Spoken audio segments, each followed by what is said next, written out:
आज से लगभग 8000 वर्ष पहले त्रेता युग में जब श्री राम के वानर सेना और रावण के राक्षसों के बीच भयंकर युद्ध चल रहा था, तब रावण हारने के कगार तक पहुंच चुका था। उसके तमाम प्रमुख योद्धा हनुमान, लक्ष्मण, अंगद, नल, नील और अन्य वानर व भालू वीरों के हाथों वीर गति को प्राप्त हो चुके थे। तब रावण समझ चुका था कि वानर सेना को हल्के में लेना उसकी सबसे बड़ी भूल थी। फिर तमाम वीर योद्धाओं को खोने के बाद उसने अपने छोटे भाई कुंभकर्ण को याद किया। पर उस समय कुंभकर्ण अपने गहरे निद्रा में डूबा हुआ था, क्योंकि जिस समय वह ब्रह्मा जी की तपस्या कर रहा था, तब तपस्या पूर्ण होने पर वह ब्रह्मा जी से इंद्रासन मांगने की जगह गलती से निंद्रासन मांग बैठा, जिसके बाद ब्रह्मा जी ने उसे खुशी खुशी वर्ष में 6 महीने सोने का वरदान दे दिया। दरअसल ब्रह्मा जी से वरदान मांगते वक्त देवी सरस्वती ने कुंभकर्ण के दिमाग को हर लिया था, जिसके कारण वह वरदान मांगते वक्त गलती कर बैठा। इसके अलावा भी कुंभकर्ण को भगवान शिव और ब्रह्मा जी से तमाम सिद्धियां और वरदान प्राप्त थे। वह एक बेहद शक्तिशाली योद्धा था, जिसने कि कई देवताओं को पहले भी युद्ध में परास्त किया था। इसके बाद रावण के तमाम सैनिक लग गए कुंभकर्ण को बीच निद्रा से जगाने। फिर काफी समय बाद जब उसने अपनी निद्रा तोड़ी तो वह काफी क्रोधित हुआ और उसने समय से पहले जगाने का कारण भी पूछा, जिसके बाद रावण सामने आया और कुंभकर्ण को सारी बात बताई। जिसके बाद कुंभकर्ण रावण से काफी रुष्ट हुआ और रावण को खरी खोटी सुना दी।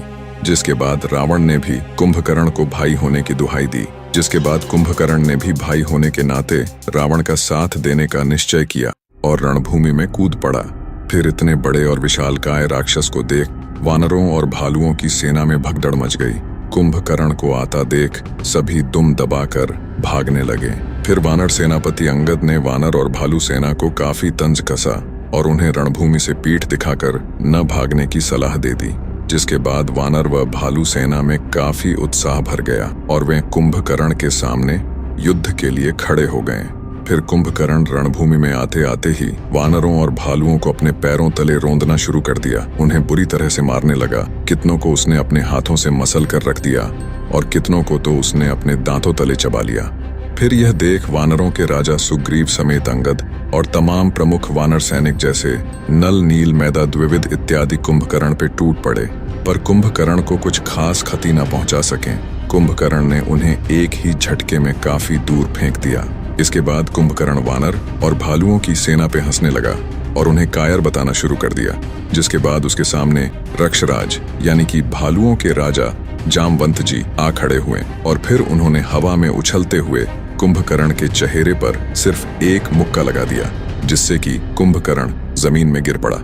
पर कुछ समय बाद कुंभकर्ण वापस से खड़ा हो गया और उसने वानर और रक्ष सेना पे दोबारा से हमला करना शुरू कर दिया। जिसके बाद जामवंत जी ने हनुमान जी को याद किया। इसके बाद फिर हनुमान जी कुंभकर्ण के सामने आ खड़े हुए और उन्होंने भी अपना आकार कुंभकर्ण के इतना ही विशालकाय बना लिया और फिर कुंभकर्ण के ऊपर टूट पड़े। हनुमान जी ने कुंभकर्ण के ऊपर मुक्कों की बरसात करनी शुरू कर दी, जिससे कि कुंभकर्ण जमीन में गिर पड़ा और बुरी तरह से घायल हो गया।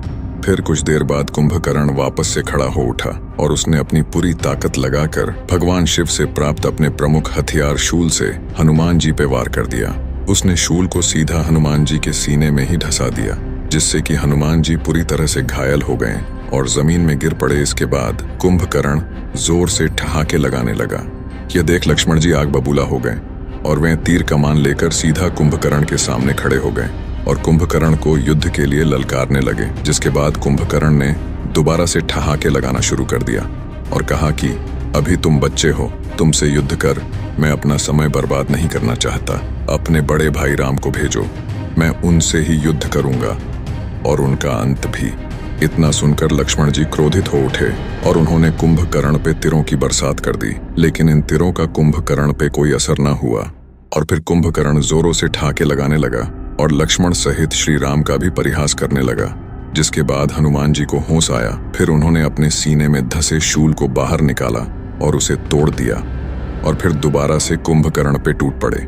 फिर हनुमान जी ने भी कुंभकर्ण को अपने मुक्कों और गदा प्रहार से बुरी तरह घायल कर दिया। जिसके बाद कुंभकर्ण वापस से जमीन में गिर पड़ा, लेकिन कुछ समय बाद वह वापस से खड़ा भी हो उठा। यह देख हनुमान जी फिर से कुंभकर्ण पे आक्रमण करने ही जा रहे थे कि उन्हें श्री राम ने रोक लिया और हनुमान जी को आराम करने की आज्ञा दे दी। दरअसल हनुमान जी या किसी भी बड़े योद्धा के तमाम प्रहारों से कुंभकर्ण सिर्फ मूर्छित ही हो सकता था, लेकिन उसका वध नहीं, क्योंकि दरअसल कुंभकर्ण पिछले जन्म सतयुग काल में हिरण्याक्ष था, जिसका वध श्री विष्णु के तीसरे अवतार वराह अवतार ने किया था। और ठीक इसी प्रकार उसके दूसरे जन्म में भी उसका वध श्री विष्णु अवतार के हाथों ही होना निश्चित था, और यह बात श्री राम भली भांति जानते थे। फिर यहाँ कुंभकर्ण वानरों और भालुओं की सेना को कुचलने में पूरी तरह से जुटा ही था कि श्री राम वहां आ गए और फिर कुंभकर्ण का ध्यान अपनी ओर खींच लिया। श्री राम को सामने देख कुंभकर्ण ने सोचा कि अब युद्ध को लंबा खींचना सही नहीं होगा, सीधे राम का अंत कर युद्ध को विराम दे दिया जाए। और फिर वह श्री राम की तरफ बड़ी तेजी से दौड़ने लगा। कुंभकर्ण को तेजी से सामने आता देख श्री राम ने सबसे पहले तो एक बेहद शक्तिशाली बाण से कुंभकर्ण के ऊपर एक बड़ा प्रहार कर उसे जमीन में पटक दिया। इसके बाद श्री राम ने दूसरे शक्तिशाली बाण से उसके कवच को चकनाचूर कर दिया। फिर तीसरे बाण से उसके एक भुजा को उसके शरीर से उखाड़ फेंका, जिसके बाद श्री राम ने अपने दो शक्तिशाली बाणों को एक साथ चलाकर कुंभकर्ण के दोनों पैरों को ही उखाड़ फेंका। और अंत में कोदंड नामक बेहद शक्तिशाली बाण से श्री राम ने कुंभकर्ण का सिर धड़ से उखाड़ फेंका। और इस प्रकार से कुंभकर्ण का अंत हुआ और वह वीर गति को प्राप्त हुआ। इसके बाद पूरे वानर और भालुओं की सेना में खुशहाली दौड़ पड़ी, क्योंकि उन्होंने एक बहुत बड़ी जीत जो हासिल की थी। तो ये था हनुमान जी के साथ कुंभकर्ण के युद्ध का पूरा इतिहास। तो वीडियो अच्छी लगी हो तो एक लाइक जरूर करें और साथ ही चैनल को सब्सक्राइब भी। जय श्री राम, जय हनुमान।